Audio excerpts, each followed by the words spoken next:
We all go a little mad sometimes.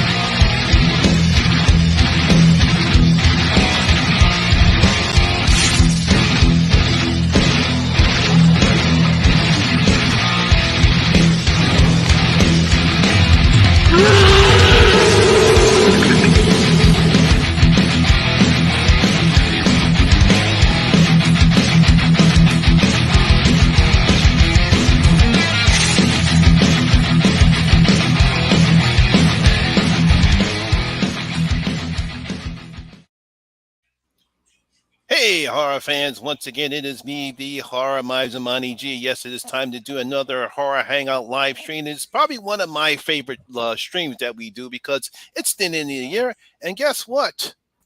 Ben is here. Yay! Alliteration for the win. Hey, what's up, guys? What's going on, Ben? Welcome. Now, as I stated before, this is my favorite live stream because it is the end.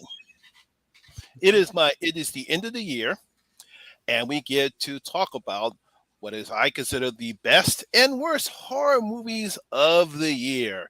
Now, first, obviously, we have to acknowledge that the fact that we're missing two guests, our fearful leader, Sean Patrick Urshan from the Horror Corner, will not be able to be with us tonight. He has family issues he has to take care of, and also our guest, one of our guests, Dave, was not able to attend us. But, of course, we always have our favorite son and daughter team. I mean, actually, mother and daughter team.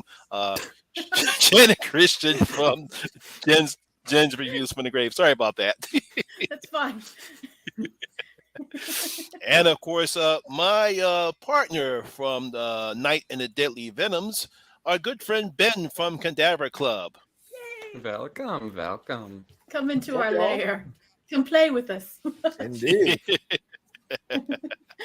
All right, let's see. Who do we have in the chat? Obviously, we have our friend Russell is here. Welcome. Let's see. Thomas Jones is in the house. Mr. Dan is here. And obviously, of course, my good friend Patrick. He is also here. Sure, I got lost in the hard corner. Okay. So obviously, well, the first thing I want to talk about is obviously 2022, I believe, was a great year for horror. We had very, very good horror films this year. More than likely, I think it's going to be very difficult for myself to come up with a number one horror film because there were so many decent horror films. Overall, Ben, would you think that 2022 was a decent year for horror? Yeah, I think it was a good one, man. There was a lot of great films, a few stinkers, and even some of the stinkers I loved. There you go. That's what Marty says about me. You're the stinker that he loves. Yes. That checks out, actually. Yeah, I would agree with that. But you don't stink. No. All right, Jen, Christian, do you think that this was a great year for horror? Yeah, I think this was a surprising year for horror because we kind of started at the beginning of the year. It was kind of ho-hum, and I was thinking, oh, I don't know if this is going to be that good of a year. And then we hit a certain point, and then, boy, did we just start getting pelted with these phenomenal films. And some of the ones that you would have told me, like at the beginning of last year, would have been like some of my favorites turned out to be surprises for other reasons. And movies that I'd never heard of, oh, my God, I cannot shut the fuck up about. Yeah, this year was, I would describe this year as very, at least for me personally, very backloaded with all of the good stuff. Like the first half of the year had some good stuff in there. You had stuff like Fresh and X and stuff, but overall a lot of not so exceptional stuff. But like after around, I want to say September, August, like everything that started popping out was really damn solid. Like from the mainstream, the indie scene, every branch of horror was really damn good this year. Yeah, a lot of surprises. Okay, so the first thing I want to talk about, obviously, we'll leave the good stuff for the last part. I always want to get the bad stuff out of the way. So my first question I want to have for you, I'm going to give it to our guest, Ben. What would you consider one of the most disappointing horror films that came out this year so far? Ooh. I had a lot of fun watching it because I watched it with some people and we just made fun of it the whole time. But Jeepers Creepers Reborn, man, that movie sucked like assholes. Can confirm it bad. does in fact. Oh God. Yeah. If you have an asshole you need suck, go check out Jeepers Creepers 3. Or Reborn, sorry. Or 3 for that matter. You can check out 3. That one also sucks assholes. Yes. He said, I forced my mom to smile and see, and she hates jump scares. Good man. The full moon is here with us. Howdy, Moon. All right, Jen Christian, what do you think is one of the most disappointing films that came out this year? Okay, not worst film. Yeah, but disappointing. Not worst film, disappointing film. Yes. Yeah, the movie that disappointed you. A movie that disappointed me. God, I hate to be that cliche bitch, but I guess I gotta. Do you just pull the big obvious Michael Myers shaped Band-Aid off? Yes, and I swear to God, I'm a little bit deeper than this, but I guess I have to be this cliched bitch and bring it up. God, I was so disappointed with Halloween's. Now, I will say it's not a bad film. There are some things about it that actually worked, but oh God, am I so pissed. They fucking fooled me with the goddamn marketing. Jen was an idiot and believed the marketing, and they're like, fuck you, Jen. So, I told you that can't believe the marketing, cannot believe the marketing. Let me put it this way, just like I said every time. I said when they talk about a horror film, this is the most scariest horror film since The Exorcist. No, it's not. Yeah, it wasn't that. Horror. I just was waiting for the epic battle, and it's like you blink, you miss Michael. Yeah, it's like fucking where's Waldo? It wasn't even the marketing; it was the trajectory of the first 2 films. Yes, exactly. Yeah, thank you. Yeah. Absolutely. Like it just feels so unnarratively satisfying. Like, yes, of course you want to do something different and whatnot. I get that. But why did you choose the finale of this trilogy you've been building up all this time to do something radically wild and different when the other 2 films were slight tweaks, but overall pretty standard films? Was such a weird choice that I respect, but I also don't think paid off at all. No, I don't. All right, Christian, what was your most disappointing horror film? There's a couple, I would say, but honorable mention to I like the film. I don't think it's bad at all, but I was as a Ty West fan, I was super excited for X, and I just kind of feeling kind of lukewarm to that film. Luckily, Pearl was exactly what I was looking for, and I'll talk about that later. But for a proper one that I think was just bad, but also I was weirdly looking forward to it. My Best Friend's Exorcism is one of the most abysmal comedies or attempts at a comedy I have seen in a long while, man. And you're based off apparently, I've not read the book, but apparently Grady Hendrix's original book is really beloved and really damn solid. And it just was the most miserable sit of the entire year. There is nothing more painful than a bad comedy. Yes, it was miserable. Yeah. I heard a lot of people did not like that film. I'm iffy when it comes to horror comedies, and when I saw the trailer for it, it really didn't excite me enough, and that's why I'm glad I really didn't decide to watch it. For me, I think one of the most disappointing horror films I saw was Orphan First Kill. I was very Orphan First Kill. Oh my God, no! No! I love that film so much. It was one of my best surprises. Monty, how can you not? She's a maniac. Whoa! No, I love that movie. Very, very disappointing in Orphan First Kill. I thought the movie was going somewhere, and especially when the twist came about, and I expected that it was going to uplift the film, but it just simply dragged the film even down more. And I don't know if it's because we already knew the secret behind Esther, so that wasn't the case. But the fact that the parents already knew that she wasn't their daughter because the daughter was already dead, but I thought it was going to escalate the film, but it didn't do anything more. And then the final act of the film was a CGI mess. Totally unbelievable. There's simply no way in the world that you can survive in a fire with the house burning that much. And she simply walks down the stairs, not coughing, not rubbing her eyes, She was so compelled by her new daddy's dick. Let's just get that out of the way. She dad. Which it wasn't her adopted dad. Yeah, symbolic father, I guess you could say. Symbolic incest and stuff. And also, I just thought it was so funny because the look on her face when, the big reveal happens and she realizes these people are crazier than she is. Like that is one of my favorite moments of the year. Like, I'm not as hot on the movie as you are, but that is one of my favorite moments of the year because it's like, it's a twist. Because I think the Dead Meat podcast said it best of like, the movie knows that most of the people going in to see that movie know what the twist of the original Orphan is. So what did they do? They pull out like, yeah, of course, everything about Esther. We're gonna go by the numbers, and then at the 30-minute mark, they're like, oh, by the way, there is a twist in this movie that nobody will see coming. Yeah, because like, I did not see that. I did not see that twist coming, which I like because I love it when writers put in something that you don't expect to see coming. And I thought, oh wow, now I'm getting excited because I wasn't excited throughout the first part of the film, and then when that happened, I said, oh wow, this might actually go somewhere, and it goes nowhere. Yeah. So I'm very highly disappointed with Orphan First Kill.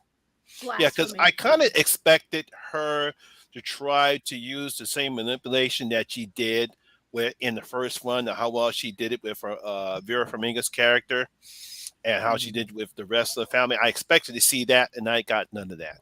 So very, very disappointed in that one. I can see that, yeah. Okay. So now, what was the most surprise horror movie that you saw this year? We're going to start with you, Jen. Oh, for me? Okay.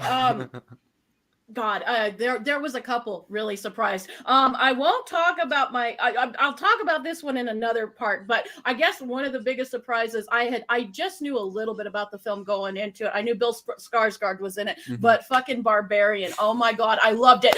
And this movie awoke. Like God, it's a shame they cover up his face when he's Pennywise. Oh my God, Monty, he is such an attractive man. I never realized it. I have a thing for the Skarsgård. I do. Like, it's just movie Skarsgård, but oh my God, he's hot. I'm like, and the woman, I love the scene where she opens the door and then she does a double take, and it's like, as a woman you recognized, and it's like, hello, Mr. Skarsgård.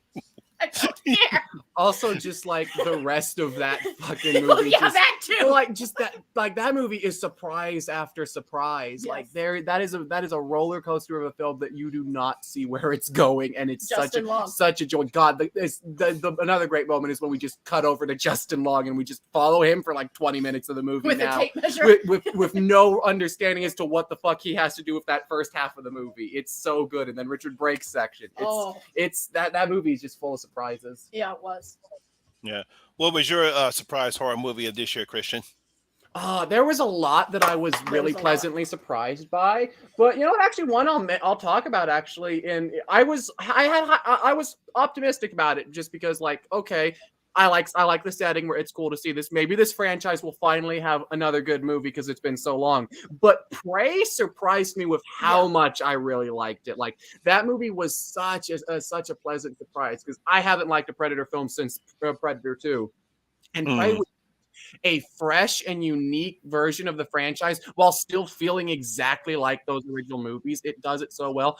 Amber Midthunder goes down as one of my favorite leading ladies of the entire year. I love her. I love her character. She's great. I love the colonial America setting. That was really damn cool. It just, everything about Prey. I had hopes for Prey, but I also had hopes for The Predator back when that movie came out, and we all know how that mess turned out. Yeah, we all know how that mess turned out. But yes. It really pleasantly surprised me with just how excellently done it was. Yeah. Yeah. No, I actually thought that we might get something good for Prey because the setting was so different, and it just brought back memories of the original Predator and how well that was. So I really have to give them credit. So I thought Prey was fantastic. It could be one of my top films of this year. All right, Ben, what was your surprise horror movie this year?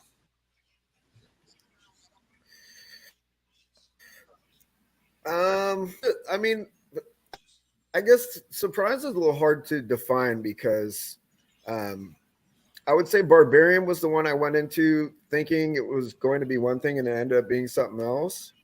But Smile is a movie that I. Can you hear me? Yeah, we can hear you. We can hear you. Can you hear me? Yeah. Mm-hmm. Okay. Yeah. Yeah, I thought Smile was going to be like super like lame and like PG-13. Blumhouse. It was a lot darker than I thought it was going to be. I liked it. I ended up liking it.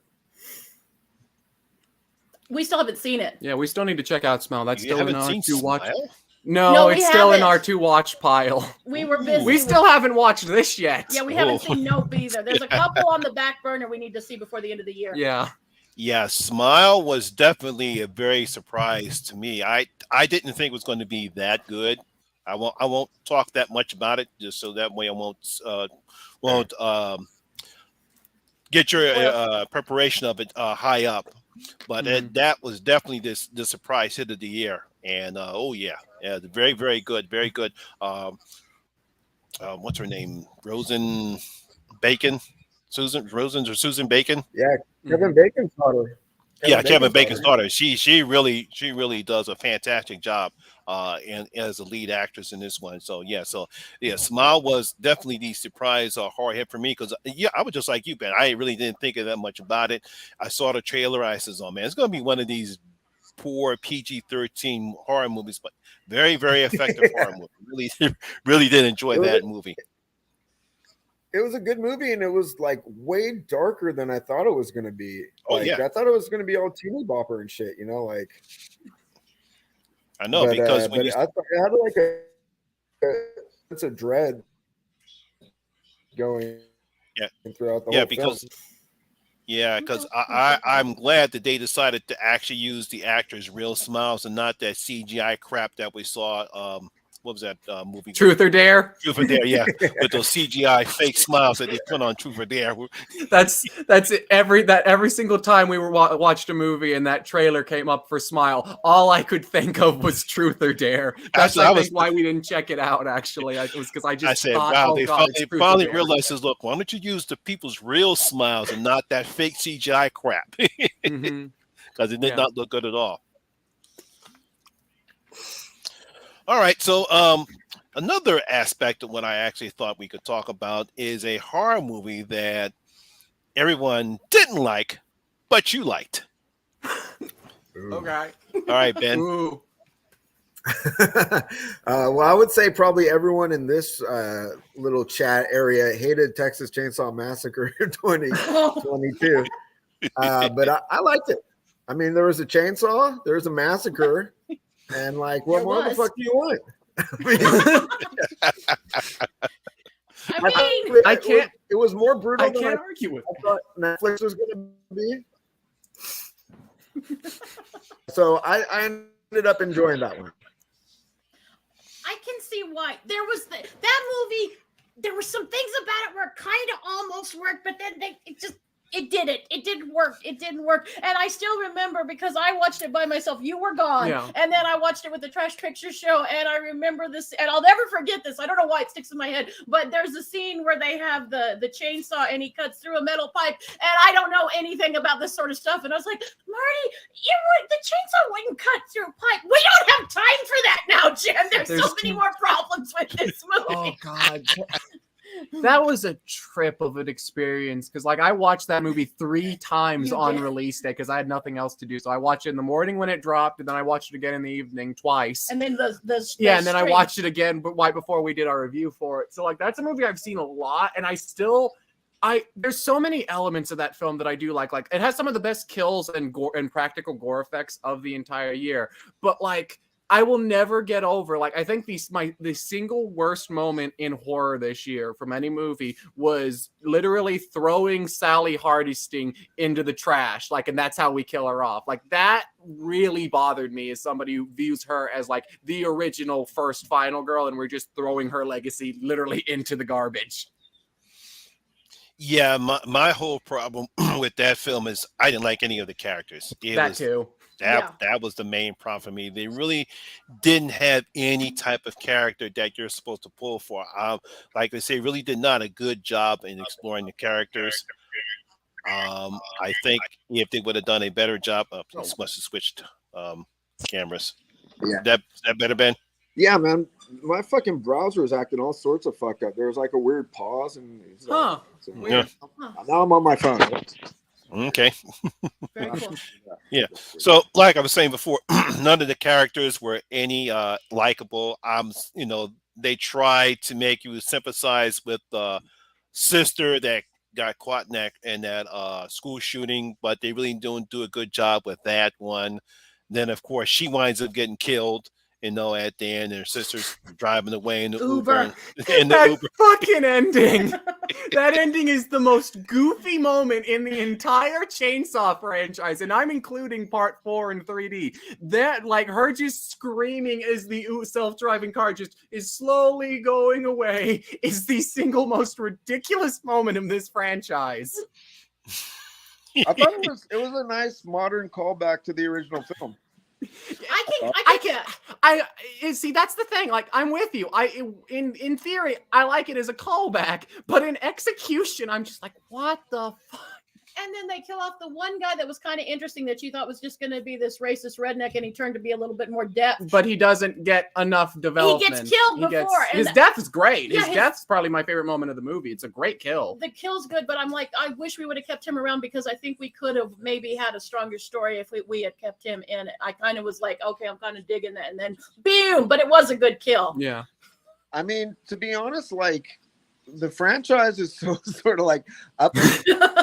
Like, I don't know what people expected with this new one, but I was after Leatherface, the prequel, I was expecting it to feel like I just got kicked in the nuts. So when I didn't feel physical pain, I was exuberant. You know what I mean? That's fair, but I don't know. As people who actually did like the Leatherface prequel, I fucking loved it. Yeah, I actually like that Leatherface prequel a decent amount. So it just is it's a weird movie. Like, it's not. It both is and also is not my least favorite part of the franchise. Like, I still like it better than 3D probably because I'll watch it more often, but it is a movie that I feel so conflicted about. The prequel is the only film in the franchise to me that doesn't feel like a Texas Chainsaw Massacre. Yeah, that's fair. I agree. Yeah, it doesn't. It doesn't. And again, another problem I have with this one, this is supposed to be a direct sequel to the original. So what's this orphan thing came from? Whereas why was Leatherface at this orphanage all this time? They really don't do a good job explaining from the supposedly original film until where this film starts at now. There's really no explanation as to why. And we really don't get an explanation why until after the end scene credits, where you see him walking back to the house, and it's the Sawyer family again. Okay. Yeah. From 2 to 3, you have a whole new fucking family, fucking and all this shit. Like, and then you go on to the next generation. They're working for the fucking Illuminati. Like, it's just like, I mean, God, I love how stupid this franchise is. Yeah. See, that's the thing, though, is like, yeah, you're entirely right, Ben. But that's a problem I have had with every single movie since the remake duology. Is I hate how modern Chainsaw is afraid to bring in more new family members or bring in back the family aspect of the Chainsaw franchise, and they've just kind of tried to make them Leatherface standalone films. That has bugged me because that's always been something I've really liked about the early Chainsaw films from the first film to 4 is I love all the different family members and their eccentric personalities and everything. They're all very memorable and usually more interesting characters than actual Leatherface. Yeah, they are. Look at 3. Yeah, look at 3, look at 2. Yeah. Look at 1. Yeah. All right, Jen, what's a horror movie that everyone hated but you liked? Well, evidently it's Orphan. Yeah, evidently it's just Orphan first kill. I'm not bitter, Monty. I'm not bitter. I know. This isn't exactly. This is a movie that I can't say. Well, again, there's a movie I'm dying to talk about, but I don't want to give away my list. You don't want to give away your end of the year list? I don't want to give it, but there's a movie that I'm dying to talk about. But there is a movie that I fell in love with, like that few people have seen, and the ones that have are like, yeah, you're right, Jen, it's really good, but we don't ever want to see it again because it's such a nihilistic film.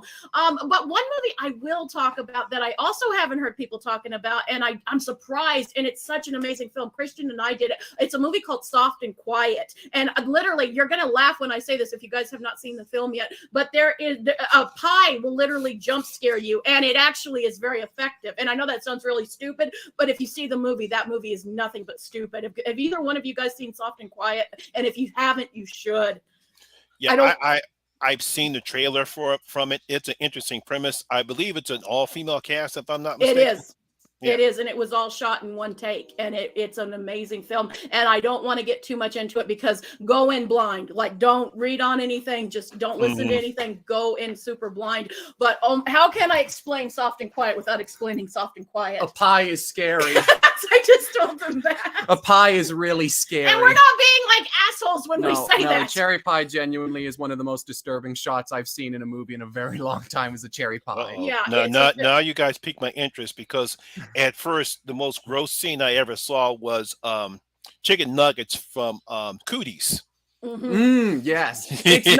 It's not gross. It's not a gross It's thing. horrifying because it's a realization of what the movie's going to be about. You think at this time it's a movie, you think, oh, it's going to be this way or that way. You're not, it isn't really revealing its cards. And then, boy, and then when you see that pie, you're like, oh, shit. Yeah, absolutely. But it's a brilliant film, and I strongly recommend anybody. And it's a very heavy film. Like, I know we're saying it's a pie scared us, or it didn't scare us, but it reveals what it is. And you think that's a silly. No, this is a very, very heavy movie, but a damn good one. You guys piqued my interest about that one, because like I saw the trailer. I said, wow, this is kind of interesting. Yeah, it's an amazing film, and I'm surprised more people aren't talking about it. It might not be one that nobody's talking about. A lot of people, from what I heard, were not as super hot about it, but I feel like it might just be due to the subject matter. Yeah. It has a lot to say. It's brilliant. It's a brilliant movie. It's probably the most smart movie of the smartest movie of the year. One of them. All right, Christian, what's a movie that everyone has hated but you liked? All right. I would say, okay, that's what I'm going to go with. Okay, so there was a Shudder original movie it was either October or sometime around there, but it was a Shudder original movie that most people who saw it hated it, and I entirely understand why, due to its incredibly micro-budget production, and it is a very cheap film, and it's not a movie for everybody, but I loved it. That being Sovam. Sovam was my most anticipated film of the entire year. It is an Australian vampire comedy that's centered around a young drag queen getting roped up into I saw a trailer vampires. for that one, yeah. And and the director of it is, at the time they were 17. They are an 18-year-old trans girl who made it for $2,000, I want to say. It's really, really rough around the edges, and I entirely understand why a lot of people liked it, and there's a lot of extended sequences that are not gonna be for a lot of people, but for what it is, I really, really damn loved it and thought it was a really excellent showcase of what you can do with absolutely no budget. And it's especially cool. That was one thing this year that was really cool to see, is starting to see like some Gen Z directors starting to slowly come out of the woodwork and starting to form their voice in horror. That was really cool to see, and I think that was the front runner of that. Okay, for me, it is going to be a superhero film that was despised by a lot of people. Came out earlier this year. Oh no! Is it Morbin time? No, it's not Morphin time. Oh, damn it. You had me there. You genuinely fucking had me there. That's pretty good old shit, too. No, really? No, it is actually the vampire film Morbius. Morbius, not Morbid. Yeah, Morbius. Yeah, it got trashed by the critics. Everyone did not like the film, and I can understand why. But I did enjoy the film mostly because I like Jared Leto's performance. Of course, I love vampires because vampires are my favorite supernatural creature. I really had no problem as far as they tried to stick somewhat close to the source material as far as Morbius is concerned. But I can understand the reason why they trashed the film, because unfortunately, I think one of the best aspects I liked about the film was Matt Smith. I thought he did a great job as the villain of the film. The former Doctor Who character. I think he truly just, look at this, dancing that he has, and you can see he just really chews the scenery up with that dancing that he does, and you can just see he's having fun with that role.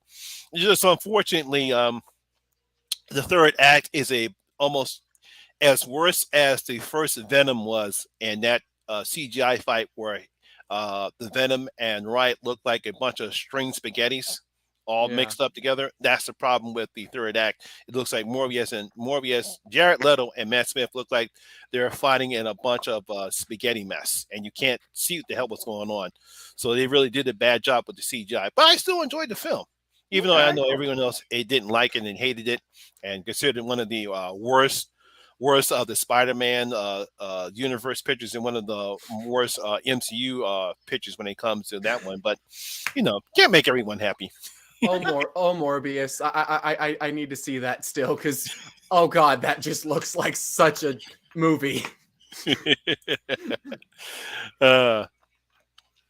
Somebody wants to know: is there a difference? Was that $2,000 in Australian money? $2,000 Australian. Okay, dude, that's cheap. That's like that's a lot less than $2,000. Yeah, I know. But It's you a can good movie, though. you can literally make a fantastic, if you're a good filmmaker, you can make a great ass movie with almost no money with a phone. You know what I mean? Yeah, absolutely. I mean, put it this way: Unsane was filmed directly on an iPhone. Yeah. And that was a pretty good movie. Yeah. And the older iPhone, like the modern iPhones, are even better.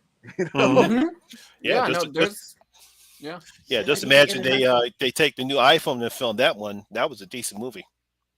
Yeah, no, there's a lot of really good low budget stuff that's been coming out recently. Yeah, there has been. Okay, so the next one is going to be what do you think is the best independent horror film that came out so far this year? All right, Ben, you go on this one. Oh God. Shit, what was independent? Let me I'm looking through this list here. I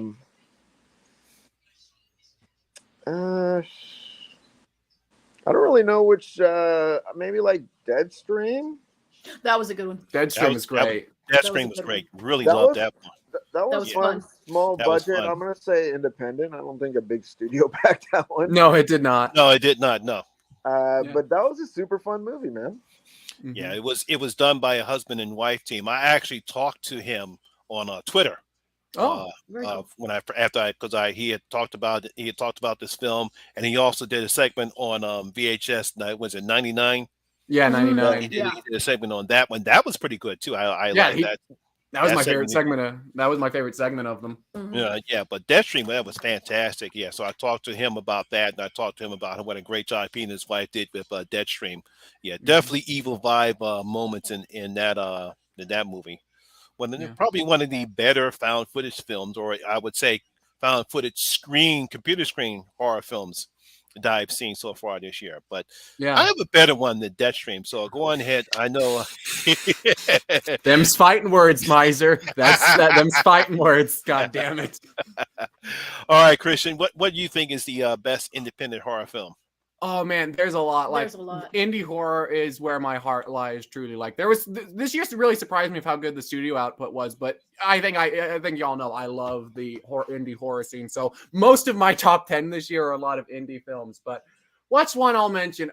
I'll mention this one. We're a movie that, again, not for everybody, but it really, really resonated with me and meant a lot to me. Is a film called "We're All Going to the World's Fair."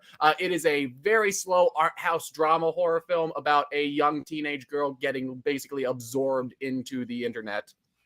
It was not a movie. You didn't like it at all. You appreciated it, but you did not like it. No, it was a little on the slow side. After hearing what that was one of my favorite reviews of the year, because I thought we had a pretty interesting discussion. Because I respected that movie more than I liked it. Yeah. But sharing your reasons, I totally got why. Yeah, but that movie, as somebody who also grew up around like the internet and YouTube a lot, that movie really resonated with me and brought up, like I said in the review, it brought up a really fucked up sense of nostalgia to me, and I still no other movies ever really brought out the emotions like We're All Going to the World's Fair did for me this year. I watched your guys' review on that one, and I was like, I'll check it out. It's on HBO Max. And I watched it, and it was even slower than you guys are saying. It was yes, it is incredibly. It's like a standstill movie. It's like almost like like maybe 1 to 2 things happen in the film. You know what I mean? Thank you, You're Ben. not. You are not wrong at all. You are Yeah. not wrong I'm at all. so glad you said that because I felt like this old asshole that just wasn't hip with the kids and didn't get it. I'm so glad I'm not the only one. Is that because it's more related to, I would say, like Christians generation, like maybe millennials and Gen Z, as opposed to like baby boomers? It might very well be, because I notice a lot of the other people who end up really liking the movie are usually more around like the Gen Z age, like and like younger millennials. I don't know. It definitely is catered towards an audience that knows a lot and is very well versed in the internet. I mean, I can't imagine that it would be popular among like millennials, given the like sort of general slowness of it, man. Like everything is nowadays, like your YouTube videos got to be like, well, everything's like TikTok. You know what I mean? Yeah. Fucking TikTok. Like scroll. Like I can't imagine like, you know, like people having a watch party where there's like, we're gonna throw this on, it's gonna be awesome, and like they just sit there and they're like, oh, okay, is that paint actually drawing on that wall? No. Oh my god, I so terribly want to just get a bunch of people who don't know what the movie is and do a watch party of it now, just to see them all kind of just slowly give up. That sounds like a good time. I will say, like, sometimes if I'm not drawn into the atmosphere of the film and it's super slow, then I won't appreciate it so much. And that one didn't really draw me in too much. There was like, I was kind of in it in the beginning ish, but the sort of longer it went on, just sort of meandering about, not really doing anything, the more I was sort of like out of it. That's fair. Yeah, that's kind of how it's a movie that really drew me in. Yeah, and I totally understand why. Yeah, so do I. I haven't seen the film. I heard about it. But I really haven't heard that many people talk about it. And it's a film that's definitely not for everyone. No. And that's probably it. All right, Jen, what was your best independent horror film? Okay, I'm gonna have to, because you know I've been dying to which one are we going for? You know which one I'm gonna go with. Oh, it's okay, I know. Okay, so this director, and I have not seen any of his other films, but after seeing this movie, oh my god, guys, I fucking adore. Christian is probably sick and tired of me talking about this one, but oh my god, Speak No Evil. If you guys have not seen Speak No Evil, oh my god, I fucking love this movie so much. Oh, this movie made me so happy, and people were like, and the few people that have seen it, not many people have seen it, but the people that have seen it, I got a really nice comment from Boogeyman Ben, and he's like, Jen, I get it, it's a really shot really well, there's a lot of things to admire and appreciate it, but he goes, I am never watching that film again. And it is super nihilistic, it is dark, there's problems, but oh my god, I cannot get this movie out of my head all year. I fucking adore this movie. It is so good. That was one crazy ass movie. I loved it. I will agree with you about that. Yeah, the twist I kind of didn't see coming. I didn't either. I didn't want to. It was one of those movies that I always know when I really click with a movie, because I'm not trying to figure it out. I was just literally, I was like a little kid. My mouth was hanging and I was just like along for the ride. And and the movie has some really horrific moments in it, but it also is darkly funny if you have the kind of twisted sense of humor that I do. There's some really funny parts. The director I watched an interview with him and I'm like, that his sense of humor really shines through in this movie. It's amazing. Have you seen it yet, Ben? It is, watch it if you haven't seen it. I saw it before I watched a review of it, and I watched a review of it, and I liked it a lot, but there were some problems. Like, I love stories like this where they're like sort of slow burns and people are too polite to get themselves out of trouble. You know what I mean? And it's slowly, like, I love stories like that. And so that part of it was excellent. And the darkness of the sort of, ending was also excellent.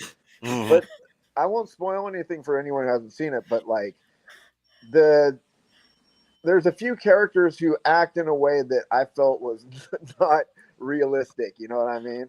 I've heard people. That's a big complaint. Yeah. I've heard a lot of people say that's the only complaint I had about the movie. It was like, I don't think I would act that way.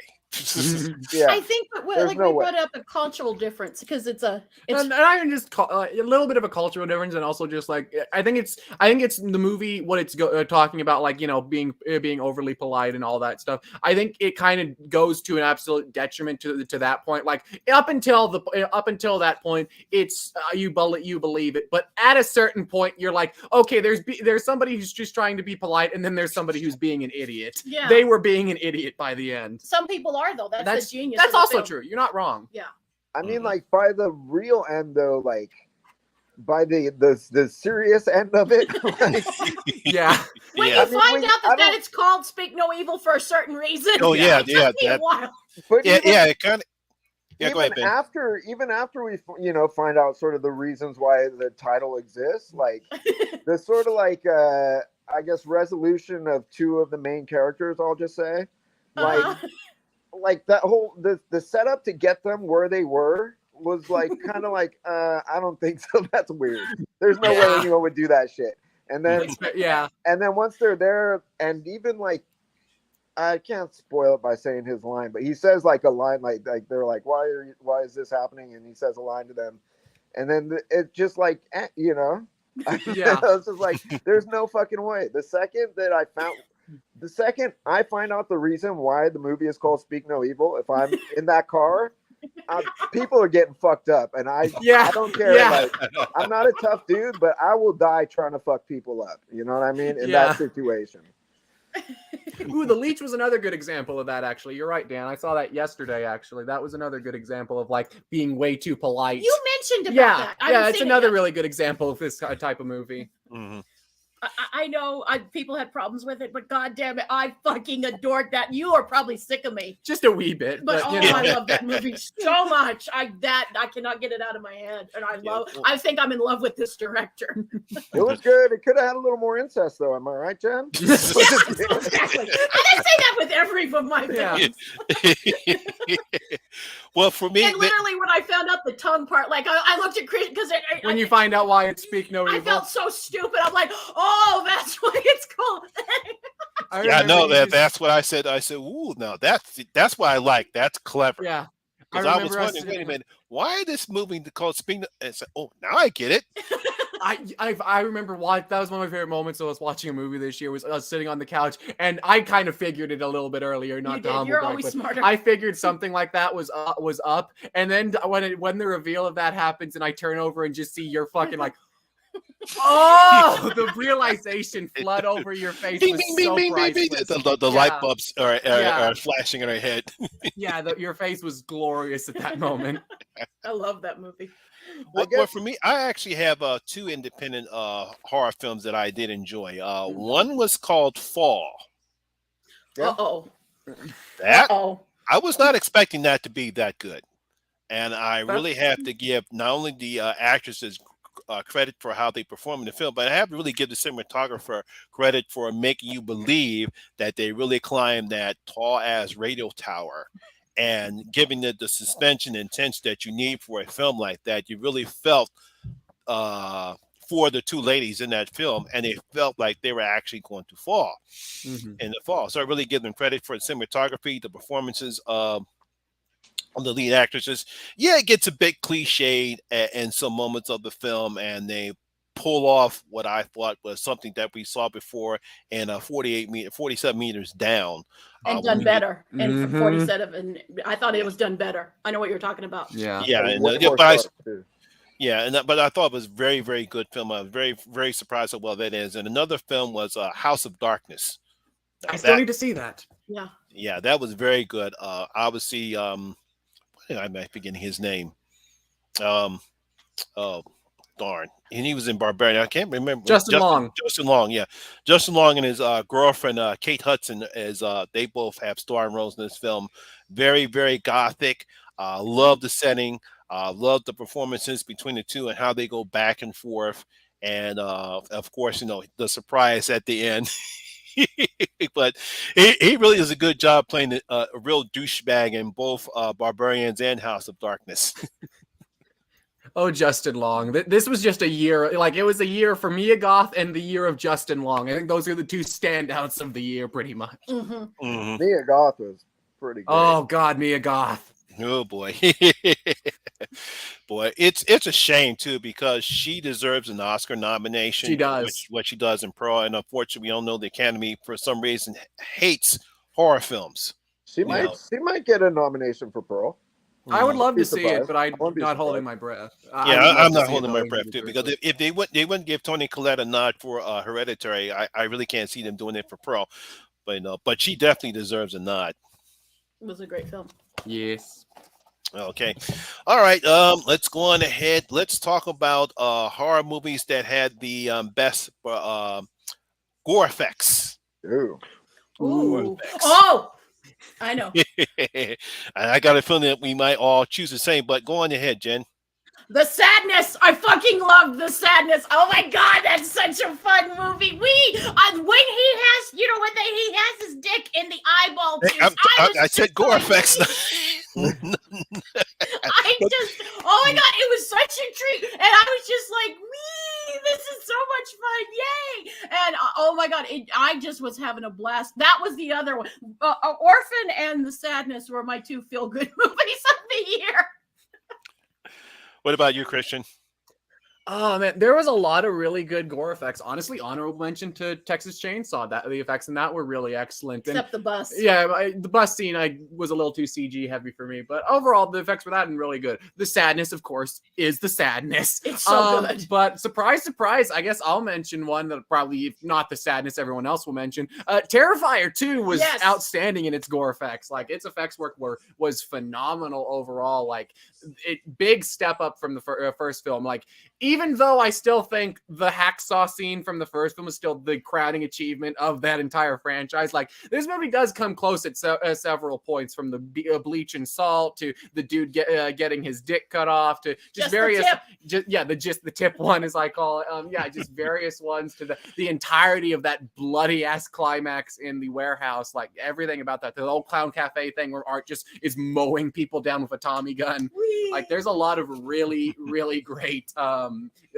effect moments in that movie. All right, what about you, Ben? Yeah, I mean, I would probably say, probably the practical effects in The Sadness look better, but I think Terrifier, just like with all the gusto it had, probably wins out that one, so I guess I give it to Terrifier too on that one. Yeah, I was a bit disappointed in Terrifier 2. Not that I didn't mind the practical effects. I expected Damien Leone to try to do something a little better or try to top himself, because with that hacksaw kill, I said he's got to do something in order to make that better. But to me, it's just like, okay, he does what art does. What art does, he does have some nice kills in there. We got some gruesome kills with the salt and the peeling of the skin and the cutting off of the organs, and all the other stuff, the art. But I was expecting something a little bit more gorier in Terrifier 2, and all I got was basically art just doing more damage or doing what art does. But obviously, the Sadness for me is perhaps one of the goriest horror, zombies, or you want to call them zombie horror films. Not mainly because of the gore, but also the depraved human behavior that the effectives do in the whole entire film. I think that's what topped The Sadness, was not just the gore, but the depraved acts people were doing to each other in that film. Dude, the scene where the guy's like, why did you stop them? I was about to finish. Like that bit was so good. I love that line. I know that was that was so good. Like that is probably what my favorite in the hell am I entire watching movie. here? Yeah, like that was the only moment that genuinely like surprised me. I was like, holy shit, you just went there, movie. I love it. And I thought it was such a sweet love story. Like between him and the eyeball. Not that, of course, but no, I mean actually of our two main characters, I was telling Marty, and of course he said, of course you do, Jen. But I was like, this is such a sweet love story. It was pretty well done. Hello, Rick. Hi, Rick. What's up, Rick? Yeah, so yeah, because I like the two main leads in the film, and that was decent. And just like I said, you just can't top that type of practical effects that they did. And it makes you wonder, why can't we have that in American horror films? Why do you always have to revert to CGI when you can have great practical effects that The Sadness has?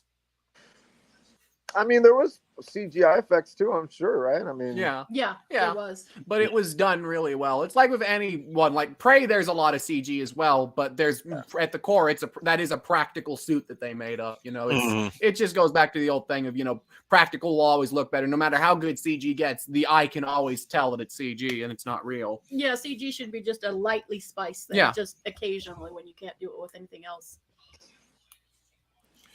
All right. Let's see now.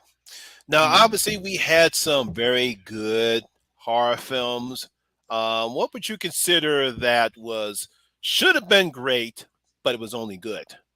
Ooh. Oh, I'll let you go because I'll go ahead and go first here because I think mine is. I talked about this earlier. X for me was kind of a letdown. Like I love Ty West's movies. I've loved him since House of the Devil. Sacrament's one of my faves. I even really like his Western that he did. I really like Ty West as a director. He's one of my favorites working right now. So I was super excited for him doing this like Texas Chainsaw exploitation homage film when the trailers for X started rolling out, and I liked the film. It is real good. But it didn't scratch the itch that I quite was looking for with it. It just kind of was exactly what I figured it was going to be. Yo, Brad. Hi, Brad. Yeah, X was good. It was very, very competently done, but it's probably my least favorite Ty West film. It's still good, but I definitely have a preference for out of the two movies this year. Yeah, I'm not because a lot of people, I mean, put it this way, I think for me it was going to say I think a lot of people like X better than Pearl. Yeah, that's the general consensus I hear. It's going to be a general consensus of Pearl. All right, what about you with Jen? For me, this one I don't think it's a bad film at all, but I've heard a lot of people who really had a problem with it. I see that it has issues, but I don't know what I'm going to do with this film. It's with Kevin Bacon. Oh, they slash them. They slash them. Yes, I heard people say that when they're singing is so stupid, but I don't have I will give the movie this though. That fucking scene, if you're a fucking dog lover, oh my God, when they bring out the old sick dog, that was the most horrifying moment in any horror movie this year. I was like, oh God, Christian, don't let him shoot the dog. No, that was a horrifying scene, and he's just so happy. He's just living his best dog life in the movie, and he's got a cute name, and he's such a cute dog. And then we're gonna beat him. It was fucked up, and this is me saying this. I get that. So, but and I liked what they were doing. Like, I know some people had really issues with this film, but I actually there was a lot of issues, and it could have been like outstanding, but it did kind of just come out being okay and kind of conflicting on certain elements of the movie for me. And also in a few other movies. Fresh, I was really looking forward to. I thought it was good, but I honestly thought it was going to be a little better than it was. It's a perfectly fine movie, fun, but I wasn't as blown away with it as I thought I would be at the beginning of the start of the year. Yeah, that's another one. And I know there's probably one other one I'm forgetting. I just can't think of it right now. It'll come to you someday. It'll come. All right, Ben, what you thought that was a horror movie that should have been good? I mean, should have been great, but was just good or okay? I'd say nope. I think. We still haven't seen it. One day. I mean, I like Jordan. I like Jordan Peele a lot. I think Nope is his weakest film yet.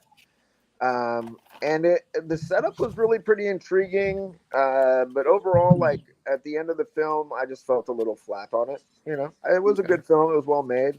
I liked it, but. Yeah, I would have to agree with you. I thought Nope was pretty good. I really love Keke Palmer in the film. She's the main reason why the film works for me is because of how well her character is. For me, it's the weakest of the three Jordan films that I've seen. Not to say it's a bad horror film. I really did enjoy it. I won't say any more because you guys haven't seen it yet. But I believe y'all guys, y'all might like it. I'm very much looking forward to it. It's a movie like I do know certain things about it. I know the cast, but it's a movie I still have managed to stay away from most spoilers. I mean, I know the main thing of it, but other than that, I don't really know much else about the movie. So I'm definitely interested in checking it out finally. I mean, it was good, just not great, you know? Yeah, I get that. I that's the general consensus I've heard from most people is it's his weakest movie, but it's still pretty damn good. Yeah. Okay, now let's go on ahead and let's see which horror movie had the best acting in it outside of Pearl. We all know. You motherfucker. Okay. Oh, I know. Because we're all going to great Mia Goth was in Pearl, especially the closing moments of the film.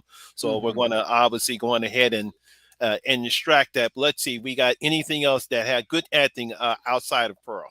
Oh, I have one. Go for it. The actress's name is Rebecca Hall. Yes, Rebecca Hall in Resurrection. Oh, that as much as I love Pearl, and I do, and I think that monologue in Pearl is amazing. That monologue she gives in Resurrection is just so good. And I know some people have an issue with that ending. I actually think it's a brilliant ending, but oh my God, both actors in that movie, the other actor, I can't think of his name, but it's Tim Roth. Yeah, Tim Roth. God, they are so good, and some scenes are so heartbreaking and so uncomfortable, and it's become a running joke between me and Christian. Do you hear the baby crying? I mean, it's a beautifully fucked up movie, and I don't hear any. That's another movie I don't hear anybody talking about. It's another case of can we just point out how bizarre it is that this year not only does Pearl have its outstanding single take 10-minute long monologue, this movie does too. Yeah, this movie also has a 10-minute one take monologue. It's also phenomenal. Yeah, I'm going to say I like Rebecca Hall's just a smidge more. She's great in it. What about you, Christian? There's a lot of ones that I really, really liked this year. There was a lot of really good acting. Honorable mention, shout out to one I just saw that was on Tubi recently called Hypochondriac. The lead actor gives a phenomenal performance. Really good indie flick. But for my favorite performances of the year, like sans Rebecca Hall and sans Pearl, I'm going to give it to Bones and All from earlier this year, or from a weeks ago. I love the two leading actors gave phenomenal performances, both Timothée Chalamet and I always forget her name, but she's the lead in the Escape Room movies. They're both phenomenal as the main characters in that film, and this movie really, really hit me. Like I said in our review, I was crying by the end of this film, and that doesn't happen very often, especially with love stories. But it really worked well for me, and I think it's entirely because of how great both actors were in their performances. And also, you're forgetting another actor in the movie. The one dude. Yeah, the villain of the film. Yes, I can't. He's a character actor. He's a character actor. He also gives. Now his performance was the one that blew me away from Bones and All. I can't think of his name. Mark Rylance. Yes. Oh my God, he is so good. Taylor Russell. And he is both unnervingly creepy, and yet you just kind of have a pity for him. At the end of the day, he's a very sad human being, and you have pity for him, but he also creeps you the fuck out. Yeah. All right, Ben. What do you think is outside of Pearl? Which horror film had the best acting in it? I'm gonna beat you on a technicality and say Mia Goth and X. Good choice. Good choice. Good. I was wondering if somebody's going to mention that, because I was going to say if I can leave out Pearl, I wonder when somebody can bring up her and X. I think She's like great. the all the acting in X was great. And I didn't even realize that she had two roles in that movie until I had already seen it. And I was like, what, really? I was like, oh, shit. So, I mean, I thought her performance was pretty convincing, you know? Yeah. Her husband has a heart condition, And she's an info. Yeah, I actually thought she did a fantastic job in playing both roles. Obviously, you really don't recognize her as Pearl in X because of all the extensive makeup that they put her in, and but yeah, she does a fantastic job in both roles. And I was not expecting her to be the killer in the film, because I knew there was a killer, but I didn't know who it was. So when she makes that first kill, I'm like, ooh, I like this, because she's so unsuspecting. You would never think that of her. Yeah, I never think that of her.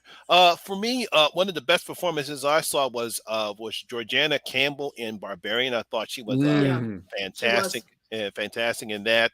I can't remember. There was another movie. I think was that the? Just give me a second here, because that was the only good thing about The Invitation.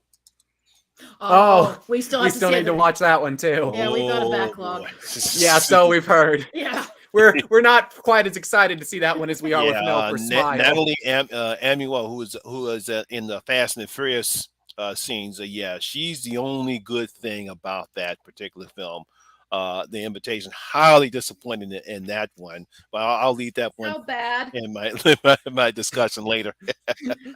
How bad, Monty? Because we've heard things. You haven't seen my review of The Invitation, have you? No, we don't watch reviews. Away. We don't watch reviews unless we've already seen the movie. Oh, okay. You do the same thing like I do. Yes. Yeah. I try my best not to watch reviews until after I put my review up, so that way all the thoughts come from me, and I'm not anyone else biased and picking up stuff other people say. But yeah, it's. So I've heard. I have heard here through the grapevine that not a lot of people dug that one. Have you seen it, Ben? Have you seen it, Ben? Mm-mm. Oh. Have not. One other one real quick that I just want to give a throwaway for is just he carried this movie in my opinion, and he was the thing that I think really saved the film a little bit. Richard Brake in The Munsters, he was great. And Grandpa. He was the best part of the movie, and the actor who played Grandpa. I just want to throw those two out there. Not best performances of the year, but they were really damn fun, and they saved the movie. Nah, I don't know. For Brad, if you didn't like Get Out and Us, I don't know if you'll like Nope. Mm-hmm. I would say the reason why I said that he might really like it though is because a lot of times Brad has sort of different opinion than the masses. I would say, he does. Yes, and this movie's quite a bit different from either of his first two films. You know what I mean? It has a lot more like. The scope is grander, and it's got a little less like, I don't know, it's a little more sort of like, I think a lot of people have sort of said Steven Spielberg-y, and it kind of is in a lot of ways. So you never know. It's a polarizing film. You can either, like, I know people that really love it, and I know people that really hate it, and I sort of fall somewhere in the middle. I thought it was good, not great. Mm-hmm. Yeah. I'm interested. For sure. Yeah. Very interested to see what you think about No, Brad. Oh yeah. Brad also said, let me put this back up there. He said Wednesday rules. I'm glad you enjoy it, Brad. I hate it. We have a better show. Speaking of Wednesday, have you seen Wednesday, Ben? Yeah, I did watch it. And it started out pretty weak, I thought, and by the end of it, I was like, okay, it was fun, All right. I think I had like higher expectations going in just because the character and the pedigree. You got Tim Burton working on it, and it should have just like grabbed my heart and fucking like been like, you fucking love me, bitch. But No, I think the reason why I enjoyed it is because not only because of Tim Burton's influence. I think this is the it was almost similar to the character that we saw in the Adams movies when Christina Ricci played Wednesday. Mm-hmm. So you got that vibe. It's a little bit darker. Obviously, Jenna Ortega, it was simply fantastic in the role. It kind of depends upon, because I know some people were criticizing because because from what I heard, some of the critics say it has drama that you see on CW shows, and but I didn't get that aspect of it. It kind of stuck mostly through the main story, and we have some subplots throughout the show, but I didn't really get any CW sappiness out of it. Do you think that so far what you're seeing, do you see any CW sappiness in it? That's only if you watch CW shows, though. I would say it has 100%. Now, I like cheesy ass teen horror shit. So like, it like 100% is like, MTV Teen Wolf, like any other like sort of like teen horror thing. And speaking of shitty ass CGI, the Hyde creature in that was pretty bad. Yeah, it looked terrible. That thing looked dreadful. Oh yeah, but that was expected because unfortunately, one thing about Netflix movie, for some reason they really don't spend it on when it comes to practical effects or CGI. It's Tim Burton, man. Like that dude can come out. You would think like some people would be like, "Oh, I'll do that shit for free, dude." Yeah, because I expected something a little bit better, but it didn't take me away from the show. No, no, and I ended up, like I said, I liked it, but it was sort of like kind of surface for me. You know what I mean? Yeah. So I guess like I would say, yeah, kind of surface. I would have liked it to just. I thought I would have liked it a little more than I did, but I did like it. Now, before we get off TV shows, because you know I have to bring this up. Okay, so there was Interview with a Vampire. yeah, but speaking of going back to what Ben was saying of it grabbing your heart and just going, "You fucking love me now." Exactly. Like, but we were the inverse. Like Christian and I, when we heard an interview with the vampire, we were like, we'll get around to it. We were dragging our feet. And then Christian's like, we should see one episode. And oh my God, Christian and I got so fucking hooked on that fucking, oh my God, Interview with a Vampire is one of the greatest shows ever. It is a great little series. It was a big surprise. Now it is very homoerotic. It is super homoerotic. In a year that was very queer centered, that show rests on the mountain of everything else that came out and is the single queerest thing I have ever watched. Gloriously. Yeah, like that movie, that show is, especially for a cable series, like that show is so unapologetic, like just incredibly queer. This is a story about vampires. They're boys. They kiss a lot, and also they fuck. Look at their bare asses. Look at their glorious man asses for like minutes upon minutes. And fucking Lestat. And there's a scene like, and it's also very soap opera, you guys. And like, I know some of you guys probably think, oh God, but no, it's awesome. They throw a coffin. They throw a coffin off the balcony, and you know how like women will throw clothes out the window if they're pissed at you. Well, they fucking throw a coffin out the balcony, and I'm like, oh my God, I'm so here for this. It's so good. Jen, was it like Passion soap opera or like Days of Our Lives? Come on. Passions. It's Passions. It's better written than Passions, but like it has that campiness. But you're just here for it. You're so sucked in. And I know a lot of people will say that this show, it doesn't capture the spirit of Anne Rice's book. I would highly disagree with that. Like they do change some things around from the book, but they get the spirit of it. And you got to remember when Anne Rice wrote the book and when they did Interview with the Vampire, Neil Jordan's Interview with the Vampire, it was a different time. They kind of touched on the homoerotic, but they couldn't go quite as deep as we can now. Yeah. Plus, they also fixed a main problem I always had with that thing of like, why are we romanticizing plantation owners? That was weird. So, but it's so good. If you guys have not seen it, like I strongly at least watch one episode. Yeah. Hi, Joe. Hey, Joe. I have not seen it yet.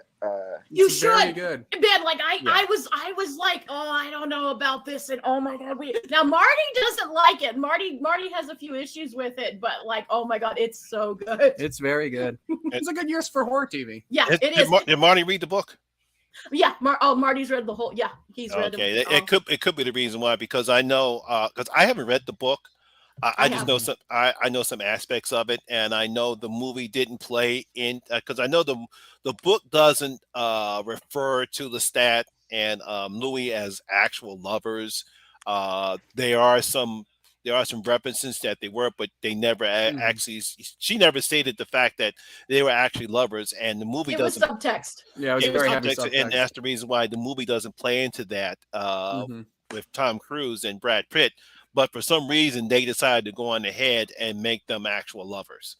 Yeah. And it really works. It enhances the story, in my opinion. Like it fixes, the show fixes all of the issues I have with that original book and that original movie, which are few. It's a very good book, and Neil Jordan's film is very good. Yeah, Neil Jordan's my favorite. They're both director. very good, and the book is quite good as well. But this show is like, I think, the absolute definitive version of the story, though. It's and it's fun. But does it have man ass?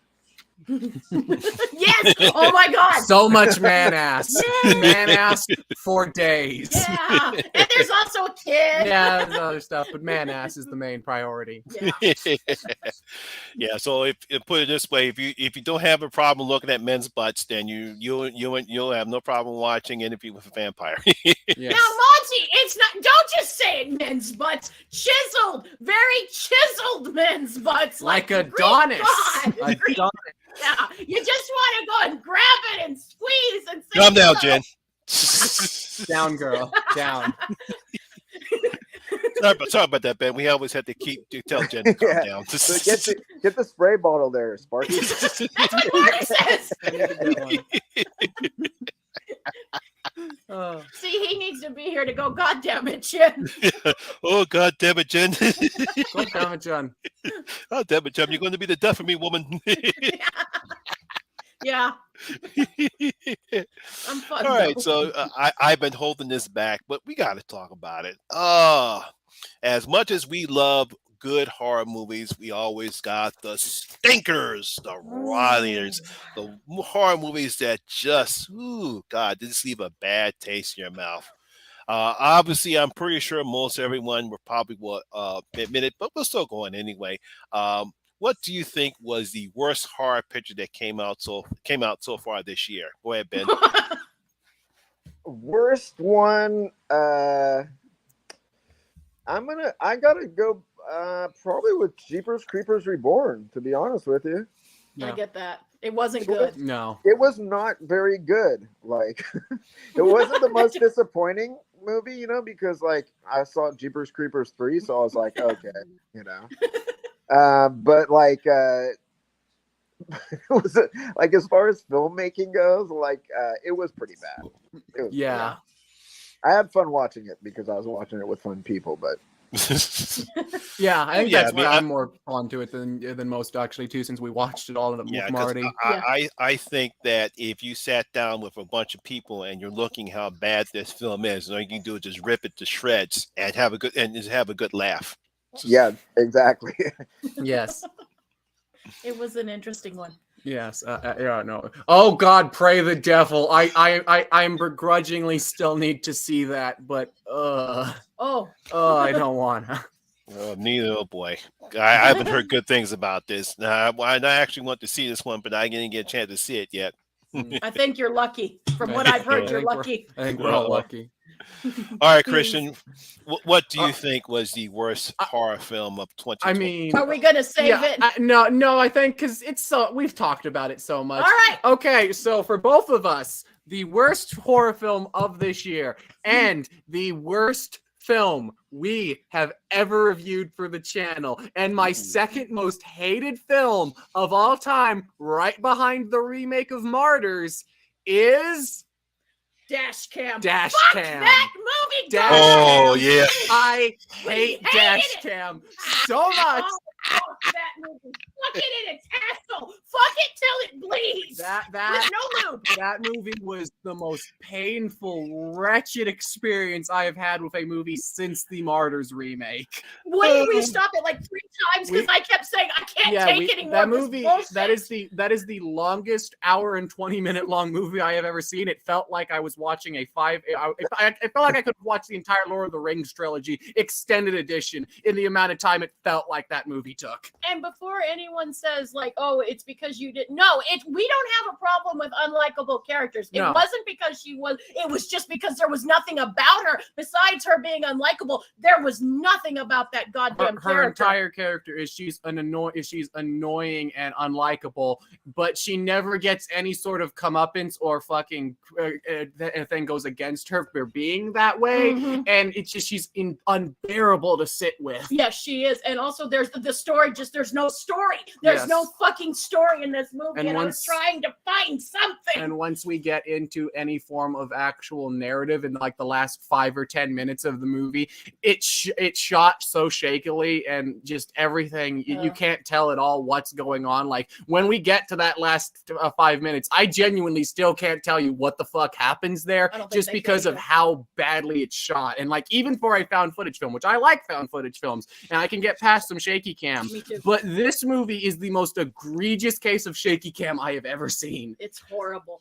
Yeah, I will agree with that. That's one of the main problems I have with the film is, unfortunately, the shaky cam, especially at times where her and the other guy are running after the person that they're been looking after, and either she falls down and we just see it rolling and rolling and rolling, or he might falls down and she's rolling. That's one of the only aspects of the film. Unlike you guys, I actually did enjoy Dash Cam. I know you did. We know you did. Despite the fact of the unlikable character. From what I understand, that's something that she does do from time she actually does drive around on the dash cam, and she talks about, or she raps about the people she's seeing. I don't think that that character that she played, what's her name, Annie? What's her name? Anne Hardy. Yeah. Anne Hardy. I don't know if that's her true actual stance as opposed to character. Have you seen Dash Cam, Ben? Yeah, great rapping, man. Some of the best music I've ever heard in my life. That's great. I might steal that from you, Ben. Because I said in my review, the way she raps and some of the stuff she said, she would make Dr. Dre and Snoop Dogg blush. I think like the problem. Well, I mean, obviously the problem is that the character is just 100% unadulterated pure shit. Yes, yes, she is. But like, I got the feeling when I was watching it, like the director thought that she was a good character. Like, oh, we're gonna showcase this character, and it felt like they were trying to showcase her as like, oh, look at this awesome character, and I was like, not really buying her awesomeness personally. But yeah, you're entirely right about that. The movie almost always feels like it's on her side at certain points. Yeah, that was an issue I had too. Yeah, because to me, I ignored her raunchiness and her unlikability, and I just stuck with the horror aspect, and that's basically what I loved about Dash Cam. Is because the horror aspect of the film. So I was more focusing on that. I just simply ignored her and just looked at the horror aspect of the film, and that's why I really liked Dash Cam. Yeah, I know. Everyone knows that she's a very unlikable character, and that's why a lot of people didn't like the film, because I know y'all guys trashed it. Yes. Oh yeah. Yes. And we don't, in fairness to us, Monty, we don't do that very often. Like, we'll give critiques and stuff, but we very rarely go that hard against a movie. But oh my god, we hated it. I'm not kidding. Like, besides the Martyrs remake, I've been doing a lot of thinking because I've been preparing for our end of the year list, and I do genuinely think Dash Cam is the movie that I hate the most besides the Martyrs remake. Like, this movie I hate it, and I hate very few movies. Hate is such a strong word to throw against a piece of art, but I hate this piece of art. Yeah, I do too. You know, I would love to see Joe and Jason who do their positive spins. You know, people on films. I would love to see them watch that and do a positive, try to do a positive spin on this movie. If anyone could, they could do it. Mm-hmm. Oh yeah. Because like I said, there are some good aspects. Like I said, it's not the best found footage horror film I saw. They could have did a better job without them running around and falling up and down, and where you really can't see anything for about almost a good 5 minutes. Because there's one point where she really takes a tumble, and all you see her rolling and rolling and running and then running, and the cam is shaking and shaking. You can't see shit for almost like 5 minutes. They could have done a better job with that. If you're going to do a found footage film, then you want to make sure you don't have the characters rolling around and stumbling and falling, because you're going to lose. You know, you're going to have the shaky cam. You're going to lose your audience. Even just like the writing, like how they set up the story, it's like she goes to England to visit her friend, and then she steals his car and his fucking phone, and like it fucks his whole job up. Yeah, I know. Yeah, and like I just like the way that I mean, if you're writing a movie, you could do better. You know, I mean, yeah. There's no story in this movie. Well, I was watching an interview with the director, and he was straight up said, like, oh yeah, me and I forget, but the lead actress of the film, the two of us were having lunch, and like they came up with the entire movie in like 2 hours. And I don't think they ever added on to the script after that 2-hour meeting. I think they just used those ideas and then just that's the entire thing. Or improvise the rest, guys. Yeah, because sometimes that can work. Yeah, that can work sometimes. Yeah, because at the end of the film, I think she breaks the fourth wall at the end of the film, and then at the credits, she's actually wrapping all the credits, all the people in the film. Yeah. Yeah, that's one thing I'll give credit to. I did like some of the stuff. I did like the fact that they wrote like basically like mini story arcs for a lot of the people in chat, and you can keep it if you rewatch the film. You can can notice. Okay, there is actually little storylines. Like some guy in the chat's talking about how he's going to go propose to his girlfriend, and then later on you hear he says yes and whatnot. Dreadstream did it. Dreadstream did it better, and Spree did it better as well. Yeah. But and then you also, I did kind of like her wrapping off the credits. That was kind of a cool idea, but like that was the only kind of interesting idea I had with the movie had, in my opinion. By the time you get to the credits, you're so fucking done with her anyway. You're just yeah. I don't care if she's fucking singing an aria, just like fucking heavenly angelic voice. I'm fucking turning that shit off, man. That's true, yeah. Unless it's like Pearl or something, I'm not really gonna watch the credits that often. That's true. I think the kid from The Visit might have had a better rap at the end. You know what? Yes, he did. The kid from The Visit was a better rapper. Also, you're right. Well, obviously, not only was Creepers Jeepers Reborn one of the worst horror films of the year, obviously Firestarter was one of the worst horror films of the year. And I feel sorry for the girl who starred in the film, because she was a very, nice, cute kid. But unfortunately, that's what happens when you don't write anything good. You have very poor acting. Poor Zac Efron. He does not give a fuck. He doesn't want to be in this movie. He does not give a fuck. And also, I just want to reiterate, because this is where I have the biggest issue. Are you going to... Don't spoil the ending, I guess, but just, But that's my biggest problem. I know it is. God, and if you've read the book, I told Christian, like, I won't spoil it for anyone who hasn't seen it, but because Christian kept going, you're probably going to be... He'd seen it before I did. I saw it twice. And he goes, you're probably going to be really pissed at this ending. And then I said, well, God, Christian, they're not gonna. And then the movie proceeded to do exactly what I told Christian. No, they're not.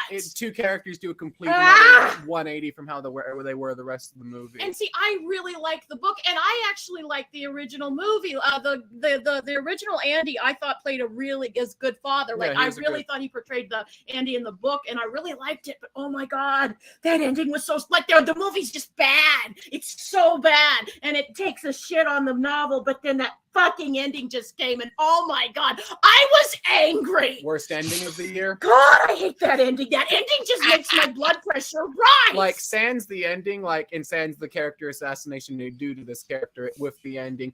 I will give it this. There is one thing I do actually really commend and like about the movie is actually casting a native actor to play Rainbird. And he's so And good. he's a very good actor. That actor also is in a show called Reservation Dogs, which is really damn good. Not horror at all, but he's a very good actor. And he's fine in the movie with what he's given. He's just not given anything. But he's not Rainbird. He's fucking Michael Myers. Yeah, he's treated basically more like Michael Myers than Rainbird in the book, and it's sad because he's giving a decent performance, and it's nice to see natives actually getting to play natives.